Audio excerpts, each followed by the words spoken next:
Documentos prohibidos, una tumba vacía y un asesinato que lleva 2000 años oculto. Olvida todo lo que te contaron. Esta no es la historia de la pecadora. Es la historia de la mujer que amenazó con destruir el Vaticano antes de que existiera. Y pagó el precio.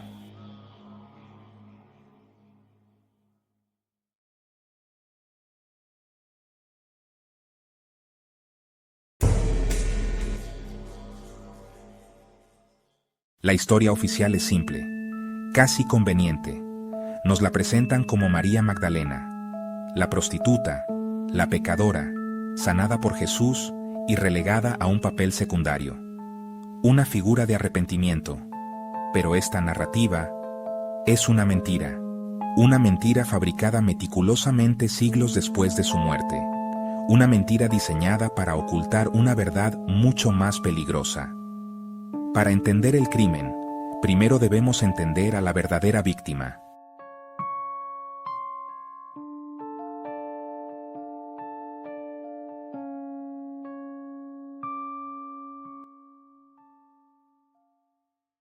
Durante siglos, la Iglesia nos dijo que la respuesta estaba perdida, destruida por el tiempo.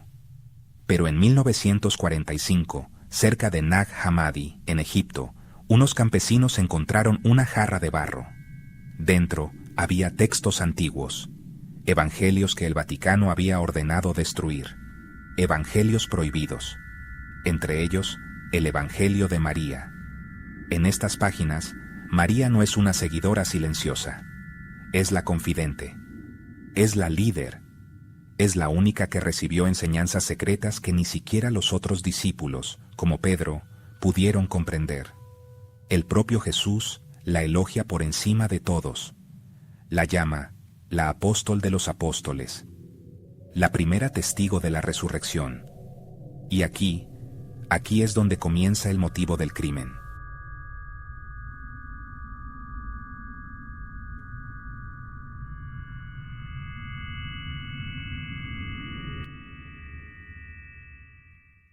Estos textos prohibidos no solo revelan sabiduría esotérica, revelan una lucha de poder brutal por el alma misma de una fe naciente, una batalla silenciada durante siglos.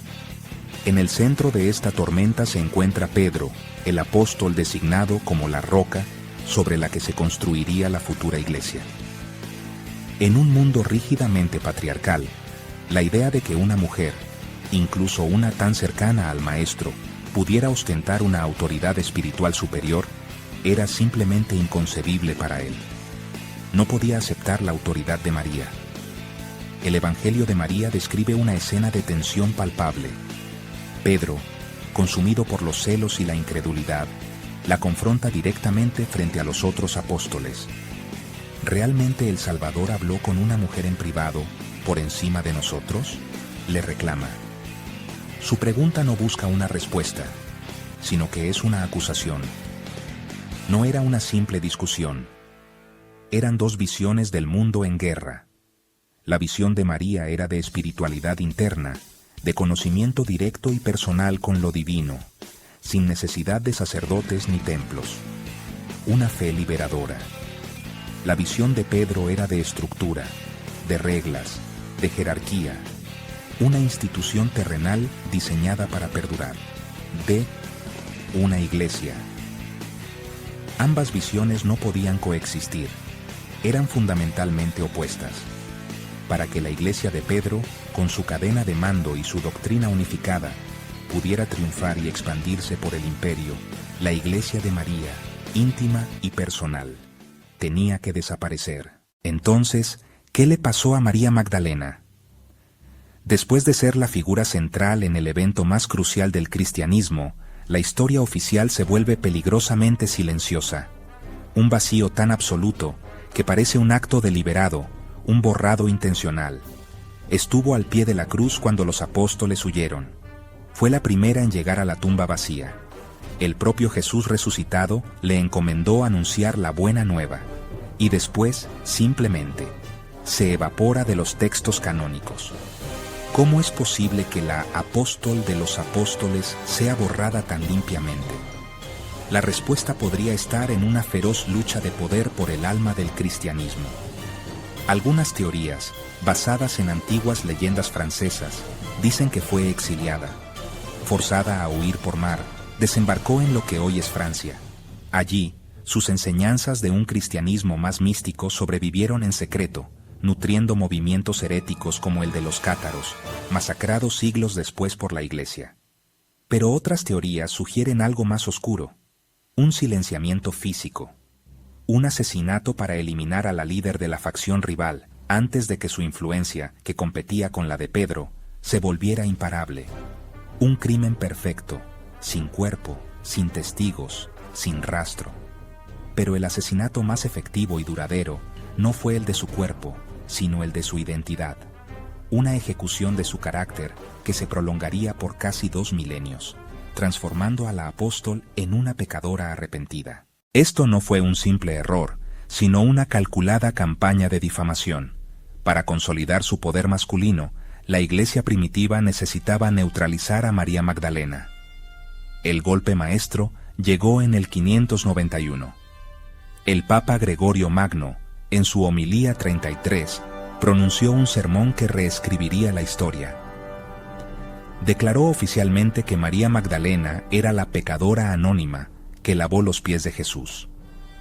Para cimentar la confusión, también la fusionó con María de Betania. 3 mujeres distintas fueron colapsadas en una sola figura conveniente. Así, la líder intelectual y confidente de Jesús fue asesinada simbólicamente. Su identidad fue borrada y reemplazada por la de una prostituta arrepentida, una imagen menos amenazante y más fácil de controlar. Su evangelio fue declarado herejía, perseguido y quemado. Su verdadero legado, enterrado bajo siglos de calumnias. El Vaticano había cometido el crimen perfecto. No un asesinato de carne y hueso, sino de memoria y reputación. Borraron a su rival más peligrosa de la historia oficial, una versión que se perpetuaría durante casi 1400 años. El Vaticano tardó más de 1000 años en retractarse. No fue hasta 1969 que admitieron silenciosamente que la identificación de María como la prostituta fue un error.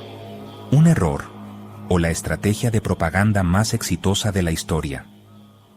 Al igual que el ADN imposible del cráneo Starchild desafía nuestra biología, y lo que oculta la Antártida desafía nuestros mapas. El caso de María Magdalena desafía el fundamento mismo del poder que ha gobernado Occidente durante 2 milenios. La pregunta nunca fue si María Magdalena existió. La pregunta es, ¿qué hicieron con ella? Pero, ¿qué opinas tú? ¿Crees que esta teoría tiene sentido o hay algo que no nos han dicho? ¿Fue María Magdalena víctima de la conspiración más grande de la historia? ¿O simplemente una figura malinterpretada por el tiempo? Comenta abajo cuál es tu teoría, y si te atreves a cuestionarlo todo, suscríbete a Archivos Ocultos.